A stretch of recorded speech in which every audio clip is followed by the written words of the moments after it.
Construir software en general es complicado. No solamente tenemos que desarrollar un sistema que satisfaga los requerimientos de nuestros clientes, sino que además lo tenemos que hacer de tal manera que pueda ser extensible, que pueda adaptarse a nuevos requerimientos que aún no conocemos. Y en ese contexto la experiencia es importantísima, porque cuantos más sistemas hemos construido, más estamos preparados para enfrentarnos a las situaciones que nos aparecen cada vez.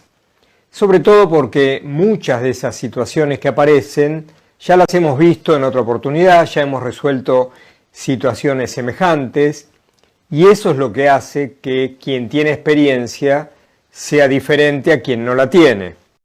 En las clases siguientes entonces vamos a aprender una forma de capturar la experiencia, de transmitirla de una manera práctica, simple, y de reutilizarla cada vez que la necesitamos. A partir de ahora vamos a empezar a estudiar el concepto de patrón de software, específicamente de patrón de diseño de software. Es muy interesante que la idea de patrones se originó en el campo de la arquitectura. En los años 70, un arquitecto americano, Christopher Alexander, se dio cuenta de que en los urbanismos o en las casas bien construidas, en donde se podía vivir bien, se repetían ciertas soluciones una y otra vez. Y entonces Alexander definió el concepto de patrón. Se los leo. Un patrón describe un problema que ocurre una y otra vez en un contexto y describe la parte central de la solución a ese problema de tal manera de que pueda ser usado millones de veces sin hacer lo mismo dos veces.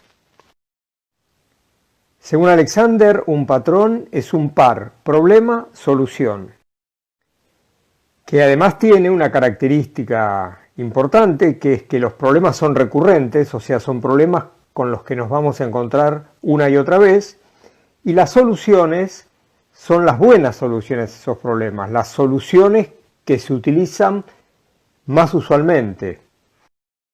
Y para que un patrón sea efectivo, para que podamos usarlo bien, el patrón debe incluir una regla que básicamente dice cuándo lo tengo que aplicar a este patrón.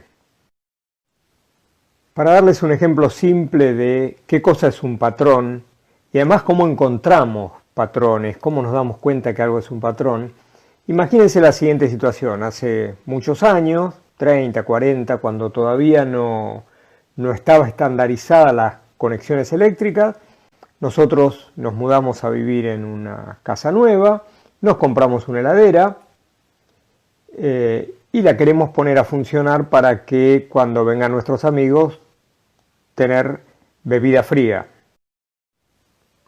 Ahí con un poquito de desesperación descubrimos que el enchufe que tiene la heladera es absolutamente incompatible con el tomacorriente que tenemos en la casa, que es muy antiguo, mientras que la heladera es un poco más moderna, que no tenemos forma de enchufarla.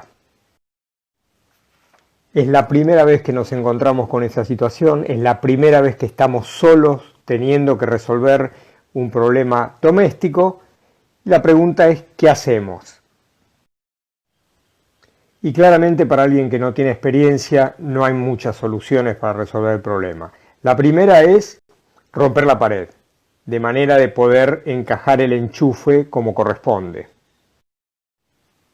Ahí nos damos cuenta que romper la pared, además de que vamos a dejar la casa destruida, es difícil, con lo cual nos enfocamos en la segunda solución, que es trabajar sobre el enchufe, romperlo, desarmarlo, alguna cosa por el estilo.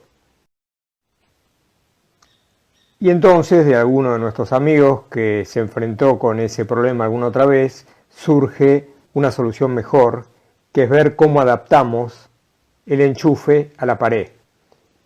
Por ahí artesanalmente, con unos alambres o con un poco de cable, pero la idea es no romper ninguno de los dos. Acá una conclusión importante que tenemos que sacar es que este no es un problema de esta heladera y esta pared en este momento. Y más allá de cómo lo resolvamos, este problema concreto, estamos frente a un problema de interfaces incompatibles que no se agota ni en mi heladera, ni en mi pared, ni siquiera en los problemas de corriente eléctrica. Y que el concepto de adaptador va mucho más allá de los artefactos que compramos en la ferretería y que para este problema particular podríamos haber comprado si hubieran existido, si no hubiéramos tenido que inventarlo como un adaptador ad hoc. Y entonces vemos la diferencia que existe entre resolver un problema concreto, qué hago con esta heladera y esta pared en este momento, y el concepto más general de adaptador. Concepto que además se aplica a situaciones muy diferentes, pero que básicamente tiene el mismo significado. Cuando tenemos interfaces incompatibles, en lugar de romper, buscamos adaptar. Las ideas de Alexander se retomaron a mediados de los 90, cuando un grupo de científicos y profesionales, 4, definieron el concepto de patrón de diseño, que es una adaptación del concepto de patrón de Alexander, y además publicaron un libro que es la Biblia de patrones, el libro de la banda de los 4, Gang of Four, o GOF, en donde no solamente se define formalmente qué es un patrón de software, sino que además se da una cantidad enorme de ejemplos que cubren buena parte de la problemática de diseño orientado a objetos. En términos de ese libro, la definición de un patrón, y se las traduzco, es que un patrón de diseño nombra, abstrae e identifica los aspectos claves de una estructura de diseño común que la hacen útil para crear un diseño orientado a objetos reusable. Un patrón de diseño identifica las clases participantes, sus instancias, los roles y las colaboraciones y la distribución de responsabilidades. Cada patrón se enfoca en un problema de diseño orientado a objetos particular, describe cuándo se aplica, cuándo puede ser aplicado además en vista de otras restricciones y las consecuencias que tiene usarlo. Hay muchas formas de clasificar los patrones de diseño y ustedes se van a encontrar con muchos tipos de patrones durante su vida profesional. Una de ellas es de acuerdo a la actividad. Nosotros nos vamos a enfocar en los patrones de diseño, pero hay patrones de testing, de proceso, de interacción, de interfaz. Los podemos clasificar también de acuerdo al nivel de abstracción. Por ejemplo, hay patrones de análisis, patrones de arquitectura, patrones de diseño, que van a ser los que veremos aquí, patrones de programación, también conocidos como idioms. Se pueden clasificar de acuerdo al dominio de aplicación, o sea, aquellos patrones que aparecen más frecuentemente en dominios como el financiero, comercio electrónico, en la salud, en el sistema de tiempo real. Y finalmente, en el libro de Gama, si bien nosotros no vamos a enfatizar mucho esta clasificación, los patrones se clasifican de acuerdo a su propósito. Patrones creacionales, aquellos que nos permiten organizar el proceso de creación de objetos. Patrones estructurales, que son los que nos muestran distintas formas de estructurar objetos complejos cuando aparece un problema que los involucra. O patrones de comportamiento, aquellos patrones que nos permiten organizar el flujo de responsabilidades entre los objetos. Como un breve resumen a esta introducción al concepto de patrones, decimos que un patrón va a describir un problema recurrente y una buena solución a ese problema. El patrón además va a incluir de alguna manera una regla que nos diga cada vez que te enfrentes a este problema, haz lo siguiente.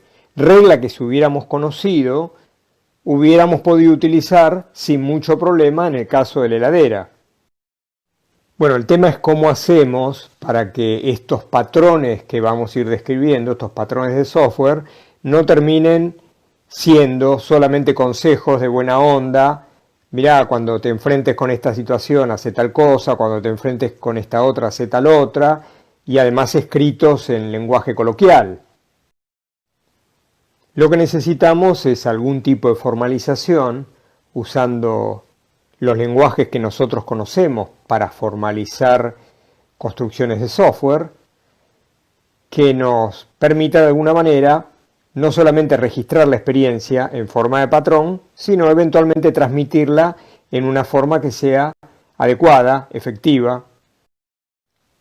La manera en que se formaliza la descripción de un patrón en el libro de Gamma es mediante un template, que es el que vamos a utilizar nosotros, por ahí no exhaustivamente, pero una buena parte de él, que contiene ciertos ítems que hay que tener en cuenta.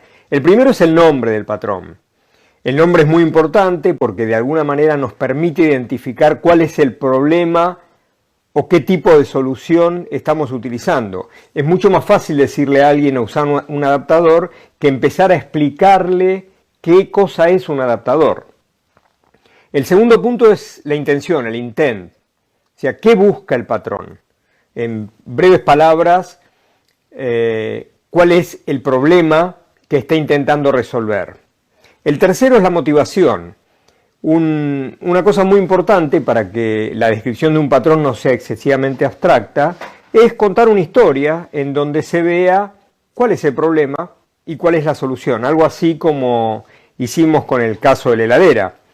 Es mucho más fácil entender con un ejemplo que en abstracto. Luego viene la aplicabilidad. La aplicabilidad es la regla. Cada vez que te encuentres con este problema, usa esta solución. Luego viene la estructura. La estructura del patrón es una descripción en términos de UML, por ejemplo, de la solución que propone el patrón en términos de clases y relaciones entre clases, expresada en forma abstracta, para que nos sirva para cualquier problema específico. Luego vienen los participantes, que es una descripción en definitiva de ese diagrama de clases, las colaboraciones, que refina un poquitito más esa descripción, las consecuencias. Bueno, ¿qué pasa cuando uso el patrón? ¿Qué gano? ¿Qué pierdo? Por ejemplo, en el caso de la heladera, gano que puedo usar la heladera. Pierdo que al estar usando un adaptador estoy dejando de lado uno de los conectores, por ejemplo, la conexión a tierra. Eso tengo que saberlo, o sea, tengo que saber qué gano y qué pierdo. La implementación, que es ese patrón, cuando lo usamos en un lenguaje, por ejemplo, Java, ¿cómo se ve? O Python, o Smalltalk. ¿Qué características tiene el lenguaje que hace que la implementación del patrón sea de una forma u otra? Bueno, un poco de código. Los casos conocidos, nosotros no lo vamos a hacer, pero en el libro de Gamma, para cada patrón que se describe, hay ejemplos concretos de sistemas concretos en donde se encuentra el uso del patrón. Y finalmente los patrones relacionados, porque muchas veces nos vamos a encontrar con que la misma estructura o semejante aparece en distintos patrones y tenemos que identificar exactamente cuál es cuál.